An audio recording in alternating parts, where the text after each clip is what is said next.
বিসমিল্লাহির রহমানির রহিম। ঈদ পরবর্তী অনলাইন কার্যক্রমে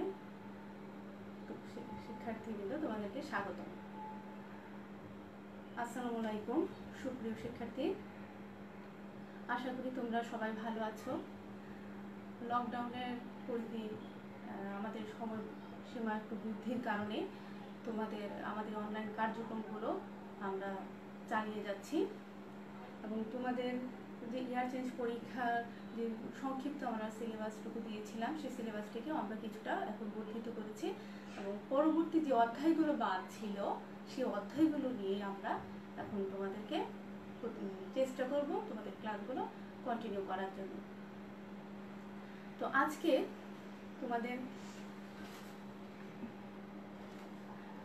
আজকে আমি তোমাদেরকে পড়াবো ব্যবসা সংগঠন ও ব্যবস্থাপনা প্রথম পত্রে নবম অধ্যায়, তার ব্যবসায় সহায়ক সেবা। ব্যবসায় সহায়ক সেবা অধ্যায়টা পড়ার আগে আমরা ব্যবসায় কি এই সম্পর্কে আমরা পূর্ববর্তী একটু আলোচনা করে নিই।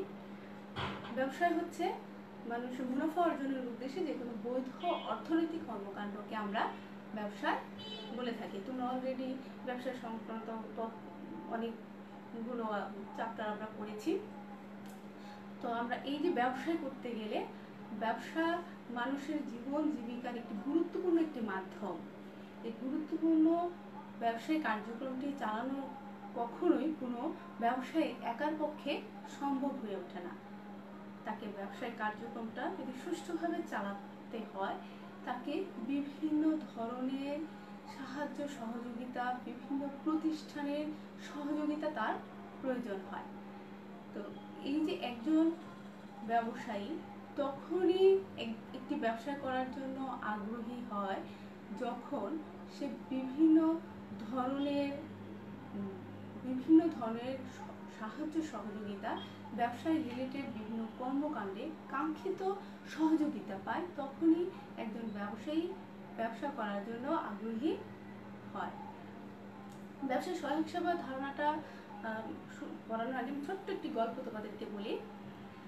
গল্পটা হলো এমন, জনাব হাসান দেখল তার এলাকায় বিপুল পরিমাণ উৎপাদিত শাকসবজি ও ফলমূল খুব দ্রুত নষ্ট হয়ে যাচ্ছে বা পচে যাচ্ছে, যার কারণে কৃষকরা এগুলো স্বল্প মূল্যে বিক্রি করে দিচ্ছে। সে সিদ্ধান্ত নিল যে সে একটি হিমাগার, এই শাকসবজি এবং ফলমূল সংরক্ষণের জন্য একটি হিমাগার স্থাপন করবে। সেই হিমাগার স্থাপন করার জন্য সে ট্রেড লাইসেন্স সংগ্রহ করলো এবং ট্রেড লাইসেন্স সংগ্রহ করে সে সোনালী ব্যাংকে ব্যবসা শুরু করার জন্য ঋণের জন্য আবেদন করলো। তো সোনালী ব্যাংক তার ঋণ দেওয়ার আগে জনাব হাসানকে বলল যে আপনি বিদ্যুৎ কর্তৃপক্ষ, পরিবেশ অধিদপ্তর এবং বিভিন্ন ধরনের সরকারি অবকাঠামো যে সুবিধাগুলো আছে সেগুলো প্রত্যয়নপত্র আমাদেরকে জমা দেন। তো জনাব হাসান যথাযথ নিয়মে সেই প্রত্যয়নপত্রগুলো সংগ্রহ করলো এবং ব্যবসায় পরিকল্পনা সহ সেই প্রত্যয়নপত্র ব্যাংক কর্তৃপক্ষের কাছে সে জমা দিল। ব্যাংক কর্তৃপক্ষ সেগুলো যাচাই বাছাই করে সন্তুষ্ট হয়ে তাকে 3 কোটি টাকা ঋণ মঞ্জুর করল। এই যে আমি ঘটনাটা বললাম, এই ঘটনায় মিস্টার হাসানের যে ধরনের সহযোগিতাগুলো পেল বিভিন্ন প্রতিষ্ঠান থেকে, যেমন পরিবেশ অধিদপ্তর থেকে প্রত্যয়নপত্র, বিদ্যুৎ কর্তৃপক্ষ থেকে প্রত্যয়নপত্র এবং ব্যাংক থেকে যে ঋণটা পেল, যে টাকাটা পেল, এই যে বিভিন্ন সহযোগিতা পাওয়ার পরে সে কি করলো, তার ব্যবসাটি সে গঠন করলো এবং ব্যবসায় সে সুষ্ঠুভাবে চালিয়ে গেল। তো এই যে সহায়তাগুলো পেল, এই সহায়তাগুলোকে আমরা ব্যবসায় সহায়ক সেবা হিসেবে বলে থাকি। তাহলে দেখো আমরা সংজ্ঞাটা কিভাবে বলবো। ব্যবসায় সহায়ক সেবা হলো একজন উদ্যোক্তা ব্যবসা করার জন্য তাকে আগ্রহ তৈরি করার জন্য যে ধরনের সরকারি, বেসরকারি, আর্থিক কিংবা অনার্থিক সাহায্য সহযোগিতার প্রয়োজন পড়ে, এই সাহায্য সহযোগিতাকে আমরা ব্যবসা সহায়ক সেবা বলে থাকি। আমি আবারও বলছি, ব্যবসা সহায়ক সেবা হলো যে একজন উদ্যোক্তাকে ব্যবসা গঠন করার জন্য এবং তার ব্যবসা সুষ্ঠুভাবে পরিচালনা করার জন্য সরকারি বেসরকারি যে আর্থিক এবং অনার্থিক সহযোগিতা প্রয়োজন হয় এবং সেই সহযোগিতাগুলোকে আমরা ব্যবসা সহায়ক সেবা বলে থাকি। তো একজন উদ্যোক্তা বা একজন ব্যবসায়ী তার ব্যবসা পরিচালনা করার ক্ষেত্রে একটি যে কোনো ধরনের ব্যবসা করতে গেলে তাকে বিভিন্ন পর্যায়ে তার ব্যবসায়ের বিভিন্ন স্টেপ বাই স্টেপ কিংবা বিভিন্ন পর্যায়ে বিভিন্ন প্রতিষ্ঠানের দ্বারস্থ হতে হয়, বিভিন্ন প্রতিষ্ঠান থেকে সাহায্য বা সেবা বা সহযোগিতা নেওয়ার প্রয়োজন পড়ে। তো এরকমই ব্যবসার যে বিভিন্ন ধরনের একজন ব্যবসায়ীর যে বিভিন্ন ধরনের সাহায্য সহযোগিতা প্রয়োজন হয় সেই সাহায্য সহযোগিতাটাকে আমরা কয়েকটি ভাগে ভাগ করতে পারি।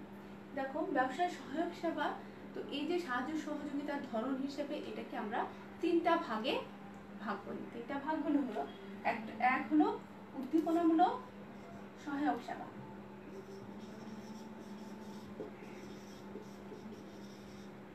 দুই সমর্থনমূলক সহায়ক সেবা,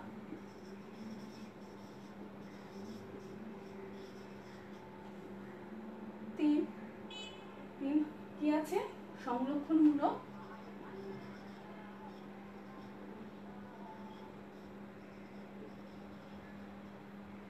এখন আসি উদ্দীপনামূলক সহায়ক সেবা কি।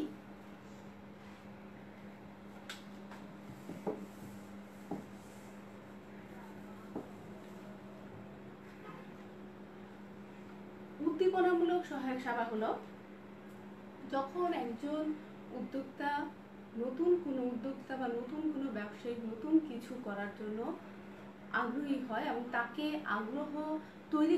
আগ্রহী করার জন্য যে সকল সাহায্য সহযোগিতার প্রয়োজন হয় সেই সকল সাহায্য সহযোগিতাকে আমরা উদ্দীপনামূলক সহায়ক সেবা বলে থাকি কিংবা উদ্দীপনামূলক সেবা বলে থাকি।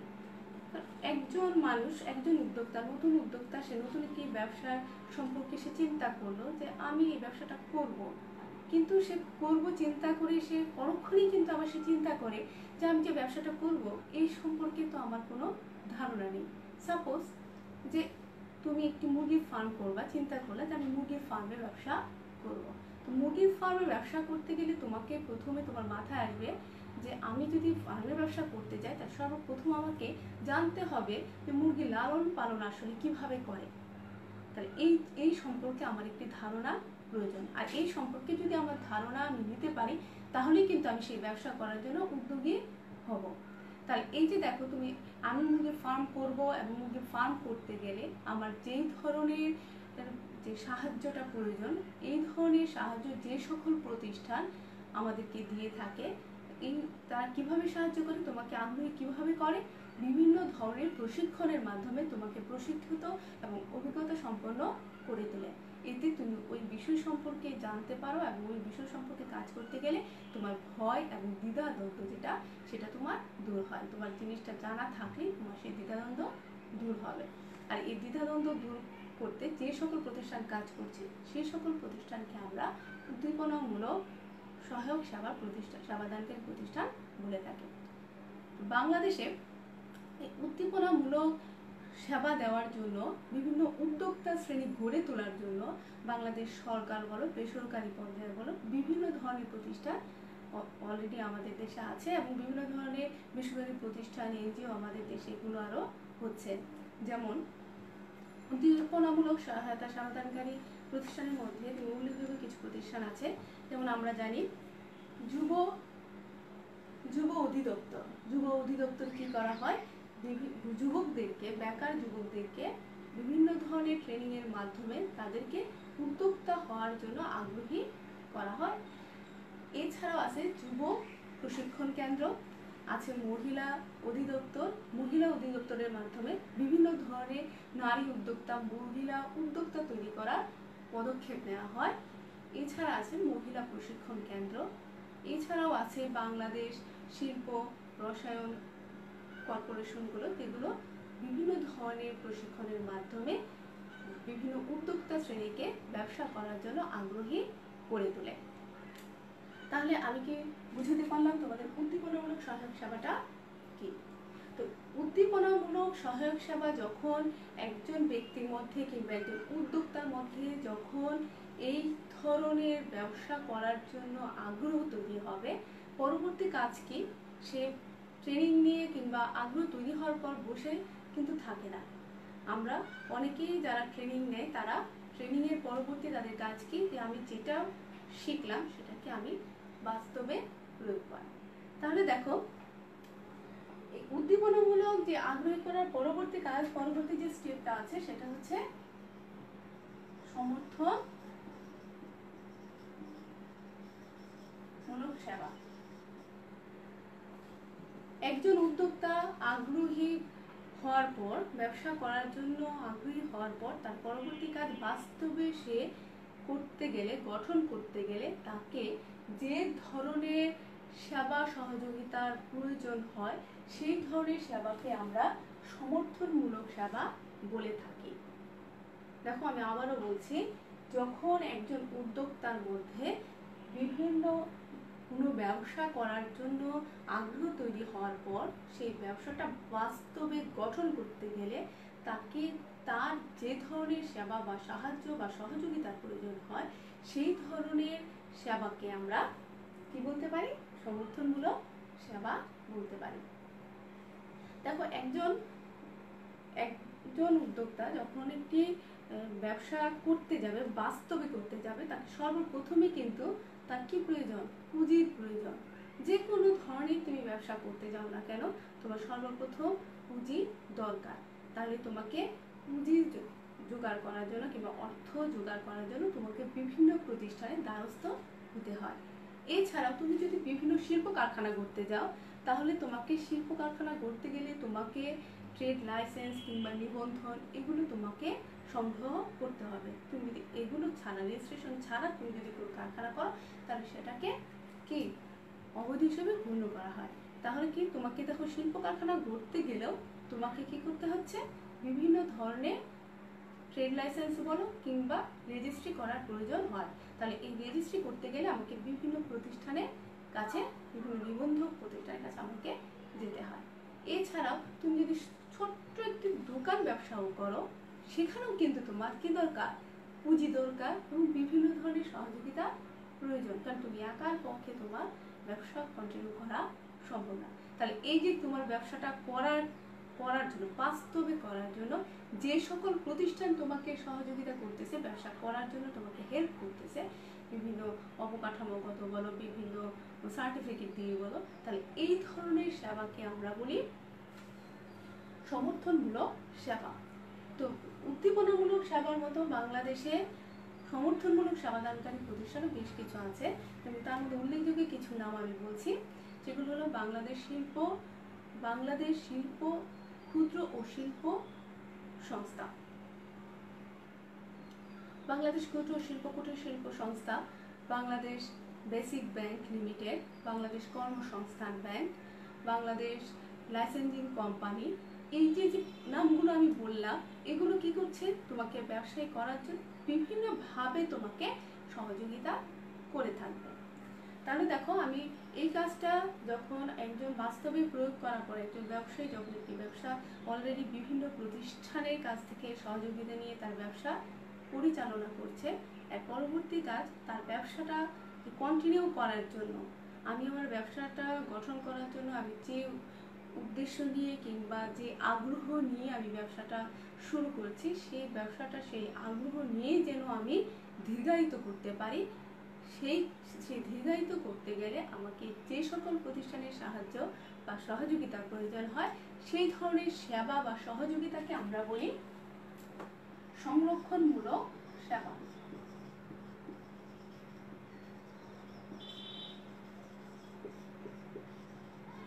তাহলে দেখো, আমি আবারও বলছি,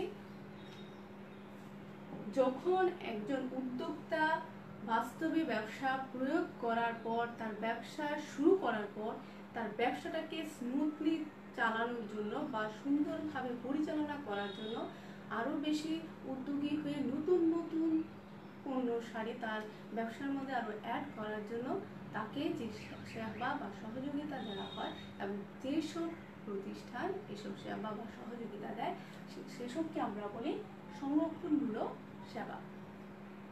তাহলে দেখো এই সংরক্ষণমূলক সেবা তোমাকে কি করছে, সংরক্ষণমূলক ব্যবসা তোমাকে কি ধরনের সহযোগিতা দিচ্ছে, তুমি যে ব্যবসাটা করলা তোমার ব্যবসাটা যাতে তুমি একচ্ছত্রভাবে সুন্দরভাবে পরিচালনা করতে পারো এবং দীর্ঘদিন সেই ব্যবসা তুমি কন্টিনিউ করতে পারো, সেই জন্য তোমাকে নানাভাবে সুরক্ষা দিয়ে যাচ্ছে। দেখো আমি কিছু উদাহরণ দিই। কিছু প্রতিষ্ঠান আছে যে প্রতিষ্ঠানগুলো তোমার ব্যবসায়কে বিভিন্নভাবে সুরক্ষিত রাখে, যেমন বাংলাদেশ রাজস্ব বোর্ড, বাংলাদেশ বিনিয়োগ বোর্ড, বিআরটিসি না,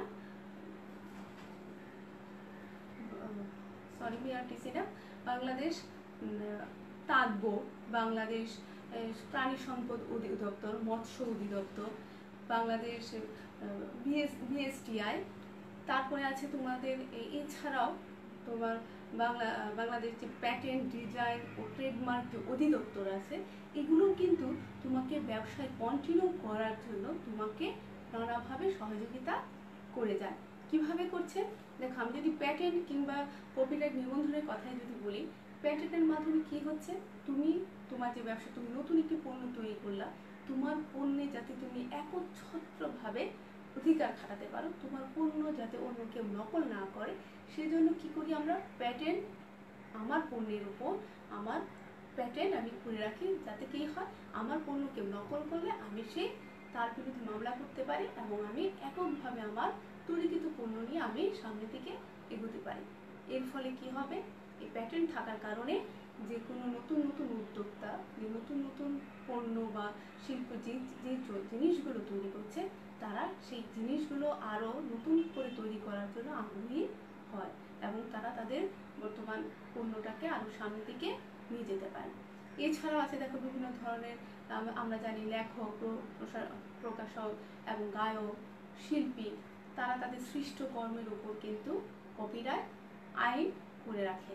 তাতে কি লাভ হয় তাদের, তারা যে কাজটা করছে কপিরাইট করার ফলে তার বই, একজন প্রকাশকের বই কেউ নকল করতে পারে না, যদি কেউ নকল করে তার বিরুদ্ধে সে আইনি ব্যবস্থা নিতে পারে।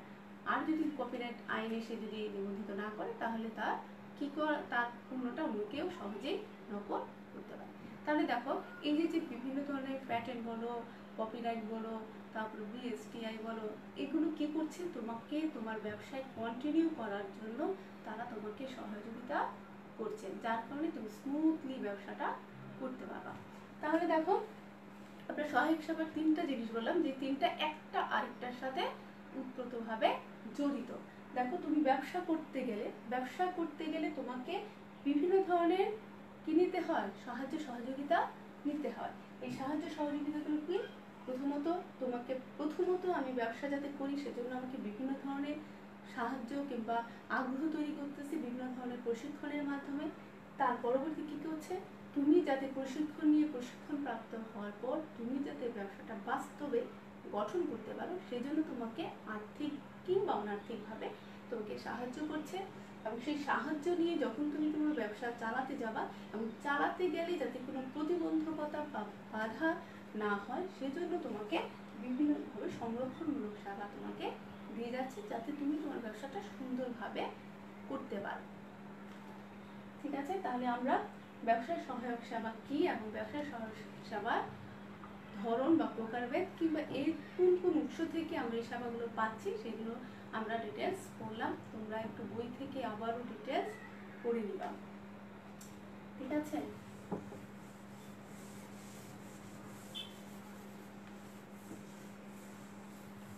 তাহলে এখন আমরা পড়ব বাংলাদেশ ক্ষুদ্র ও কুটির শিল্প সংস্থা।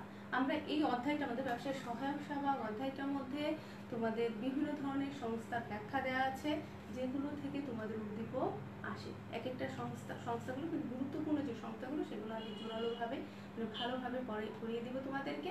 সবগুলো সংস্থা থেকে যে তোমাদের উদ্দীপক আসে তা কিন্তু না, কিছু কিছু ইম্পর্টেন্ট যে সংস্থাগুলো আছে সেগুলো থেকে তোমাদের উদ্দীপক আসে এবং তোমাদের ছোট ছোট এমসিকিউ আসে।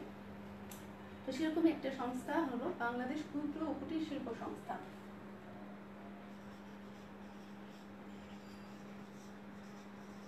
বাংলাদেশ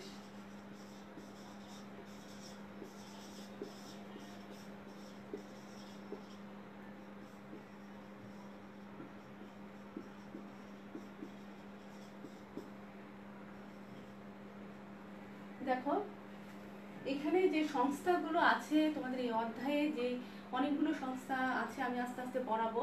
তার মধ্যে দেখো বাংলাদেশ ক্ষুদ্র কুটির শিল্প সংস্থা, এটা খুবই ইম্পর্টেন্ট একটা টপিক, যেখান থেকে প্রায় উদ্দীপক আসে এবং ছোট ছোট প্রশ্ন এখান থেকে বেশ আসে।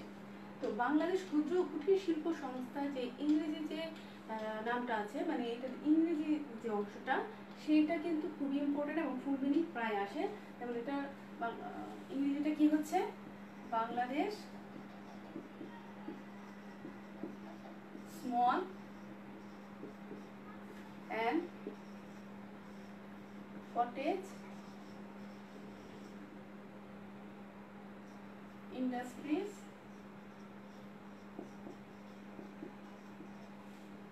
কর্পোরেশন।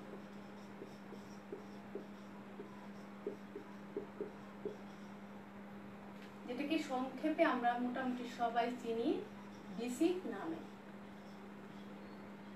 তোমরা খাতা একটু টুকে নিবা, এই পূর্ণ রূপটা বিসিক, যেটা সংক্ষিপ্ত রূপ কি বিসিক, এই পূর্ণরূপ কিন্তু প্রায় আসে তোমাদের জ্ঞানমূলক প্রশ্ন হিসেবে আসে কিংবা তোমাদের এমসিকিউ কিন্তু এই বিসিকের পূর্ণরূপটা আসে। তাহলে বিসিকের পূর্ণরূপটা কি,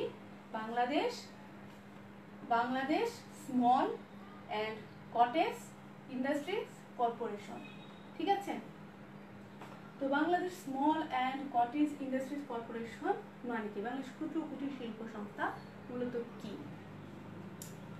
বাংলাদেশ ক্ষুদ্র ও কুটির শিল্প সংস্থা হলো বেসরকারি পর্যায়ে ক্ষুদ্র ও কুটির শিল্প গড়ায় বা পরিচালনা করতে গেলে বিভিন্ন ধরনের শিল্প নগরী তৈরি এবং অবকাঠামো বৈষয়িক ও সমর্থনমূলক সেবাদানকারী সরকারি প্রতিষ্ঠানকে আমরা বিসিক বা বাংলাদেশ ক্ষুদ্র কুটির শিল্প সংস্থা বলি। দেখো খেয়াল রাখো, এখানে বলা হচ্ছে বেসরকারি পর্যায়ে ক্ষুদ্র ও কুটির শিল্প সংস্থা গড়তে গেলে বিভিন্ন ধরনের অবকাঠামোগত বৈষয়িক কিংবা সমর্থনমূলক সহায়তা দানকারী সরকারি প্রতিষ্ঠান। তাহলে বিসিক কি সরকারি প্রতিষ্ঠান। এই সরকারি প্রতিষ্ঠান কি করছে, বেসরকারি পর্যায়ে ক্ষুদ্র কুটির শিল্প গড়ে তোলার জন্য সহায়তা দিয়ে যাচ্ছে। এই বিসিক সর্বপ্রথম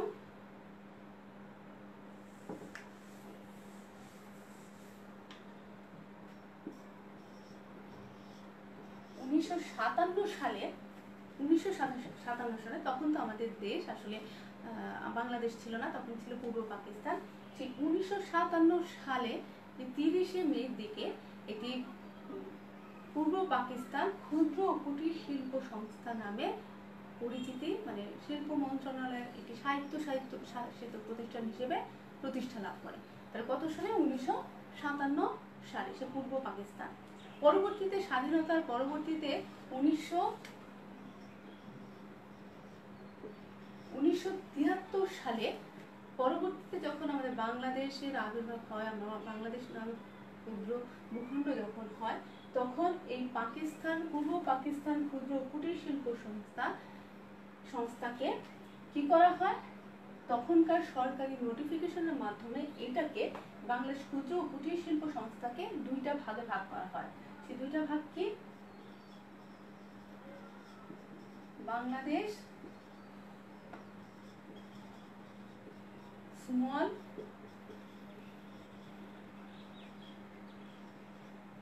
স্মল ইন্ডাস্ট্রিজ কর্পোরেশন,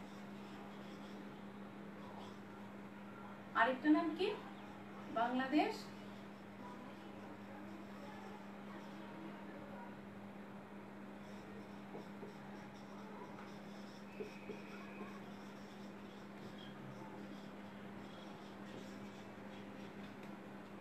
মানে দেখো সেই 1957 সালে যে ক্ষুদ্র কুটির শিল্প সংস্থা গঠিত হয়েছিল সেটাকে 1973 সালে দুইটা ভাগে ভাগ করা হয়। দুইটা ভাগ করে দুটার নাম কি দেওয়া হয়? একটা দেওয়া হয় বাংলাদেশ স্মল ইন্ডাস্ট্রিজ কর্পোরেশন, আরেকটা কি বাংলাদেশ কটেজ ইন্ডাস্ট্রিজ কর্পোরেশন। পরবর্তীতে 1975 সালে পুনরায় সরকারি নোটিফিকেশনের মাধ্যমে এটাকে পুনরায় আবার একত্রিত করে নতুন শিল্প মন্ত্রণালয়ের অধীনে নতুন একটি স্বায়ত্ত প্রতিষ্ঠান নাম করা হয়, যেটার নাম করা হয় বর্তমানে যে আমরা বিসিক করছি। এই দুইটা প্রতিষ্ঠান একত্রিত করে পরবর্তীতে কি নাম করা হয়?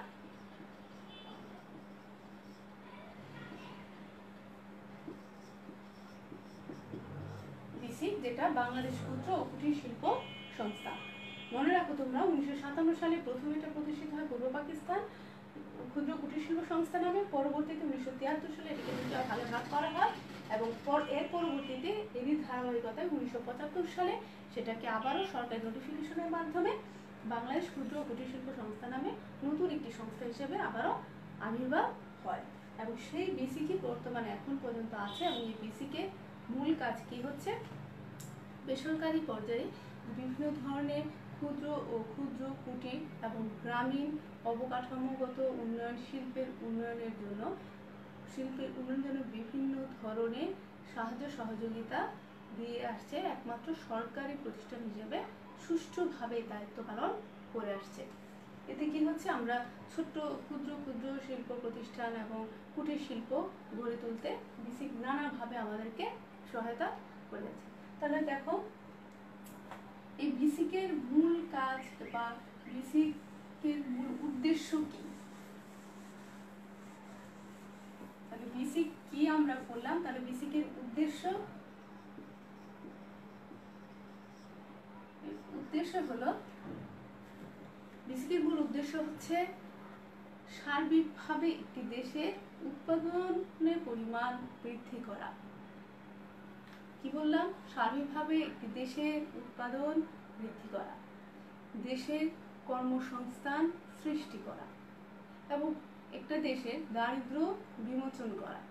ঠিক আছে, আমরা পয়েন্টগুলো কিন্তু খুবই সহজ, এগুলো এত ব্যাখ্যা দেওয়ার আসলে খুব একটা প্রয়োজন হয় না। দেখো বেসিকের মূল উদ্দেশ্য কি? আবারও বলি যে বেসিকের মূল উদ্দেশ্য হচ্ছে দেশের উৎপাদন বৃদ্ধি করা, কর্মসংস্থান সৃষ্টি করা, আর কি বললাম? দারিদ্র্য বিমোচন করা এবং ভারসাম্যপূর্ণ আঞ্চলিক উন্নয়ন করা। ভারসাম্যপূর্ণ আঞ্চলিক উন্নয়ন হচ্ছে প্রত্যেকটা অঞ্চলেই যেন মানে ঠিক একটি লেভেলে, মানে প্রত্যেকটা অঞ্চলেই যেন অবকাঠামোগত বলো কিংবা কুটির শিল্পের দিক থেকে বলো, যেন প্রত্যেকটা অঞ্চলেই অগ্রগতি অর্জন করতে পারে, প্রত্যেকটা অঞ্চলেই যেন শিল্প কারখানা গড়ে তুলতে পারে, সেজন্য তারা চেষ্টা করে যায়।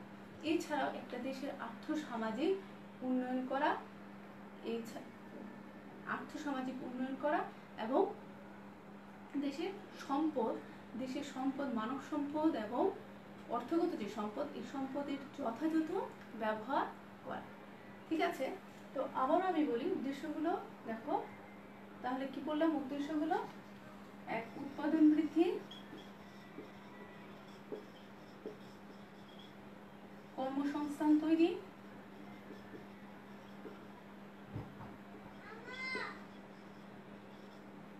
দারিদ্র্য বিমোচন,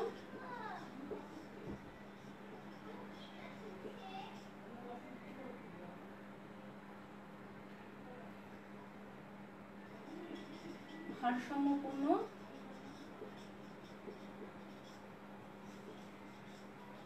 আঞ্চলিক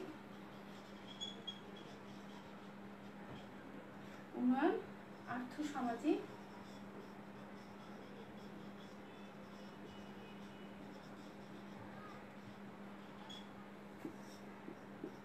ঠিক আছে।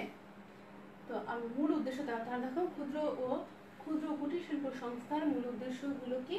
উৎপাদন বৃদ্ধি করা, কর্মসংস্থান তৈরি করা, দারিদ্র্য বিমোচন, এটসেট্রা। তো আমরা এগুলো একটু ভালো করে পড়ে নেব। এছাড়াও এর উদ্দেশ্য ছাড়াও বিসিকের কিছু গুরুত্বপূর্ণ কিছু কাজ আছে।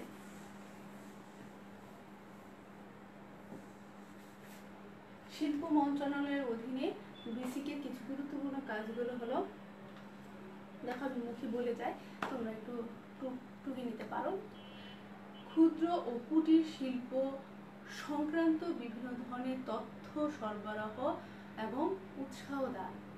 দেখো, ক্ষুদ্র কুটির শিল্প গড়ার জন্য বিভিন্ন ধরনের তথ্য সরবরাহ এবং উৎসাহ দান করে যাচ্ছে। এটি হলো বেসিকের একটি গুরুত্বপূর্ণ কাজ। এছাড়াও আছে একটা শিল্পের জন্য অবকাঠামো গঠন এবং এই অবকাঠামো সুরক্ষার জন্য বিভিন্ন ধরনের সুযোগ সুবিধা তৈরি করা। এছাড়াও আছে এরকম শিল্প, ক্ষুদ্র ও কুটির শিল্প উন্নয়নের জন্য বিভিন্ন উদ্যোগের উন্নয়নের জন্য উৎপাদনশীল প্রবৃদ্ধি নিশ্চিত করা। এছাড়াও নতুন নতুন প্রকল্প নির্ধারণ এবং মূল্যায়ন এবং সেগুলো বাস্তবে প্রয়োগ করা। এছাড়াও প্রতিষ্ঠিত শিল্পসমূহের উৎপাদিত পণ্য এবং ঋণ প্রাপ্তিতে একজন ব্যবসায়ীকে সহায়তা দেওয়া। এছাড়াও ক্ষুদ্র ও কুটির শিল্প সংস্থান বিভিন্ন ধরনের রেজিস্ট্রেশন প্রদান করা এবং এসব প্রতিষ্ঠানে ব্যবস্থাপনা এবং জনশক্তি যারা আছে তাদেরকে বিভিন্ন ধরনের ট্রেনিংয়ের মাধ্যমে প্রশিক্ষিত করে তোলা। এছাড়াও সরকার প্রদত্ত কিংবা বাইরে যে ঋণকৃত অর্থ যথাযথভাবে একটি দেশের ক্ষুদ্র কুটির শিল্পে যেন যথাযথভাবে ব্যবহার করা হয় সেদিকে খেয়াল রাখা।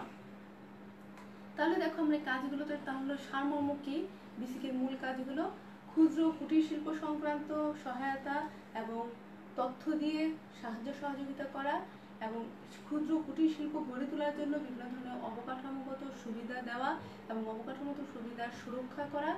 এছাড়াও বিভিন্ন নতুন নতুন প্রকল্প ঠিক করে দেওয়া এবং সেই প্রকল্প মূল্যায়ন করার দায়িত্বও তাদের এবং সেই প্রকল্প মূল্যায়ন করার পর সেই প্রকল্প বাস্তবায়িত যেন হয় সেটাও তারা খেয়াল করে। এছাড়াও এই যে ক্ষুদ্র ও কুটির শিল্পে যে উৎপাদিত পণ্যগুলো বিপণনের ক্ষেত্রেও কিন্তু বেশি সহায়তা কাজ করে যাচ্ছে। যে আমি ক্ষুদ্র কুটির শিল্প শুধু সহায়তা, দেখো বেসিক কিন্তু শুধু তোমাকে সহায়তা দিয়েই বসে নাই, তারা যেমন তোমাকে প্রশিক্ষণের সুবিধা দিচ্ছে, তোমাকে সমর্থনমূলক সুবিধাও কিন্তু দিচ্ছে এবং তোমার তৈরিকৃত পণ্যটা যাতে তুমি আবার বিপণন করতে পারো, বিক্রি করতে পারো সেই ব্যবস্থাও কিন্তু তারা সহায়তা করে যাচ্ছে। এছাড়াও এসব ক্ষুদ্র কুটির শিল্পে যে ধরনের প্রযুক্তি ব্যবহার করা হয় সেসব প্রযুক্তি নতুন নতুন প্রযুক্তির সন্ধান তারা দিচ্ছে এবং সেগুলোর উন্নয়নে নানান ধরনের চেষ্টা করে যাচ্ছে।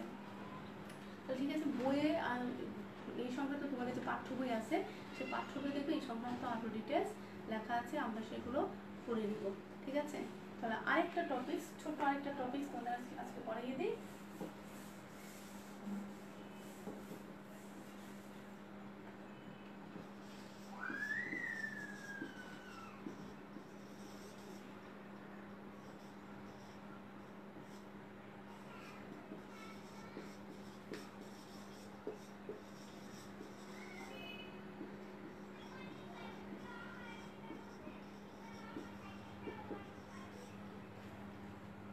বেসরকারি ব্যাংক থেকে প্রাপ্ত সহায়তা। দেখো, একজন বেসরকারি ব্যাংক বলতে কোনটাকে বোঝায়? একটা দেশে স্বল্প সুদে বা লাভে যে ধরনের স্বল্প সুদে বা লাভে আমানত সংগ্রহ, ঋণদান কিংবা অন্যান্য ব্যাংকিং সুবিধা প্রদান করে সেই ধরনের প্রতিষ্ঠানকে আমরা বেসরকারি ব্যাংক বলে থাকি। মূলত বেসরকারি ব্যাংক হচ্ছে স্বল্প ঋণের একটি ব্যবসায়ী প্রতিষ্ঠান। বাংলাদেশে যদিও বা বিশেষ ক্ষেত্রে বিশেষ উদ্যোক্তা তৈরি করার জন্য বেশ কিছু বিশেষায়িত বা আর্থিক প্রতিষ্ঠান আছে যেগুলো এইসব উদ্যোক্তা তৈরি করার জন্য নানাভাবে সহযোগিতা করে যাচ্ছে, কিন্তু ওগুলোর কার্যপরিধি খুবই সামান্য এবং সেগুলো একার পক্ষে আসলে পুরো বাংলাদেশে এটা কভার করা সম্ভব হয় না। সেই ক্ষেত্রে বিভিন্ন ধরনের বেসরকারি বাণিজ্যিক ব্যাংকগুলো যে আছে,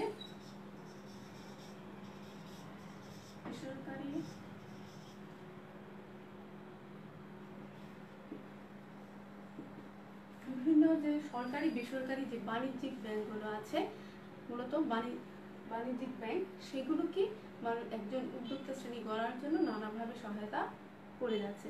তাহলে এই বাণিজ্যিক ব্যাংকগুলোর মূল কাজ কি? বাণিজ্যিক ব্যাংকগুলোর মূল কাজ হচ্ছে তোমার গ্রাহকদেরকে ঋণ দান করা, বিভিন্ন ধরনের ব্যাংকিং সুবিধা প্রদান করা, এসএমই লোন প্রদান করা, তুমি যে সচ্ছল সেই সচ্ছলের সনদ তারা প্রদান করে, প্রত্যয় খোলার জন্য তোমাকে সুযোগ করে দিচ্ছে। এছাড়াও শেয়ার ও ঋণপত্র বিক্রয়ের জন্য এই বাণিজ্যিক ব্যাংকগুলো কি করে থাকে? সহায়তা করে থাকে। তাহলে বাণিজ্যিক ব্যাংকের মূল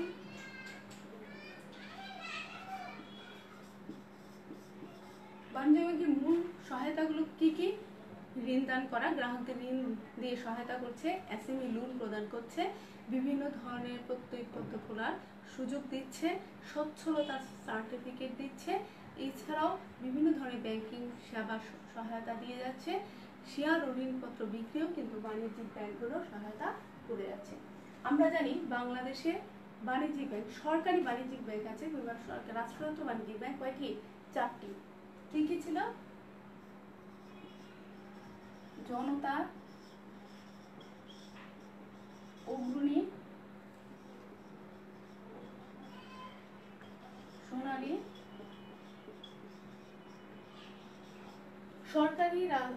সরকারি বাণিজ্যিক ব্যাংক কয়টি? 4টি। সেগুলো কি?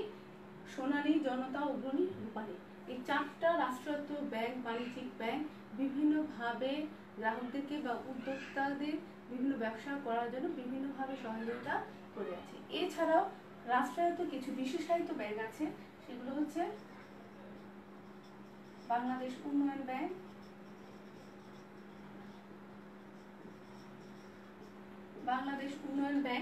বাংলাদেশ কৃষি ব্যাংক,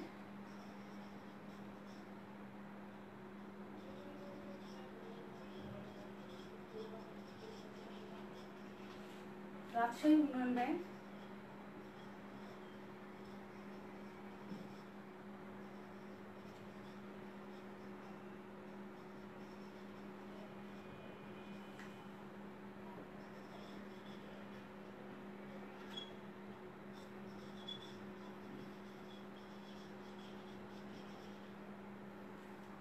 চারটা তোমার বিশেষায়িত ব্যাংক। এগুলো কি? বাংলাদেশ উন্নয়ন ব্যাংক, বাংলাদেশ কৃষি ব্যাংক, বাংলাদেশ রাজশাহী কৃষি উন্নয়ন ব্যাংক, বেসিক ব্যাংক। এই 4টা বিশেষায়িত ব্যাংক কি বিশেষ ক্ষেত্রে, যেমন উন্নয়ন ব্যাংক বিভিন্ন ডেভেলপমেন্ট কাজের ক্ষেত্রে তোমাকে সহায়তা করে, বেসিক ব্যাংক বিভিন্ন ধরনের শিল্প কারখানা করার জন্য ঋণ সহায়তা দিয়ে থাকে, বাংলাদেশ কৃষি খাতে উন্নয়নের জন্য কৃষি ব্যাংক, রাজশাহী উন্নয়ন ব্যাংক কি সহায়তা দিয়ে যাচ্ছে। তাহলে এই যে রাষ্ট্রায়ত্ত ব্যাংক ছাড়াও বেসরকারি পর্যায়ে যে বাণিজ্যিক ব্যাংকগুলো আছে, সেই ব্যাংকগুলোও কিন্তু বাংলাদেশ ব্যাংকের আওতায় সারা দেশব্যাপী এসএমই লোন প্রদানে সাহায্য সহযোগিতা করে যাচ্ছে। বিভিন্ন প্রত্যন্ত অঞ্চলগুলোতে বাণিজ্যিক ব্যাংকগুলো ক্ষুদ্র ও কুটির শিল্প করার জন্য এসএমই লোন দিয়ে তারা সহায়তা করে যাচ্ছে। ঠিক আছে, তাহলে আমরা আজকে মূল কি পড়লাম এই অধ্যায় থেকে? ব্যবসা সহায়ক সভার ধারণা, ব্যবসা সহায়ক সভার প্রকারভেদগুলো পড়লাম, আর কি বললাম? বাংলাদেশ ক্ষুদ্র ও কুটির শিল্প সংস্থা সম্পর্কে আমরা ধারণা নিলাম। ক্ষুদ্র ও কুটির শিল্প সংস্থা, এর উদ্দেশ্যগুলো এবং এর কাজগুলো আমরা একটু পড়লাম। আর কি পড়লাম? বাণিজ্যিক ব্যাংক থেকে আমরা কি ধরনের সহায়তা পাই, এই টপিকসগুলো আমরা পড়ে নিলাম। তো আমি যে অংশটুকু পড়ে দিলাম শিক্ষার্থীবৃন্দ, তোমরা এই টপিকগুলো বাসায় আরেকটু ভালো করে পড়ে নেবা। আর এই সংক্রান্ত তোমাদের এই অধ্যায়ের শেষে তোমাদের যে জ্ঞানমূলক প্রশ্নগুলো আছে, তোমরা একটু সেই জ্ঞানমূলক প্রশ্নগুলো একেবারে মুখস্থ করে ফেলা এবং মুখস্থ করবা এবং খাতা লিখে ফেলবা। তো আজকের জন্য এখানেই শেষ। ইনশাল্লাহ আবার পরবর্তী আমাদের যে ক্লাস রুটিন তৈরি হবে, তোমরা অলরেডি হয়তো বা ক্লাস রুটিন পেয়েছো। ইনশাল্লাহ আগামী সপ্তাহে আবারও তোমাদের সাথে দেখা হবে। ভালো থাকো, ঘরে থাকো, সুস্থ থাকো।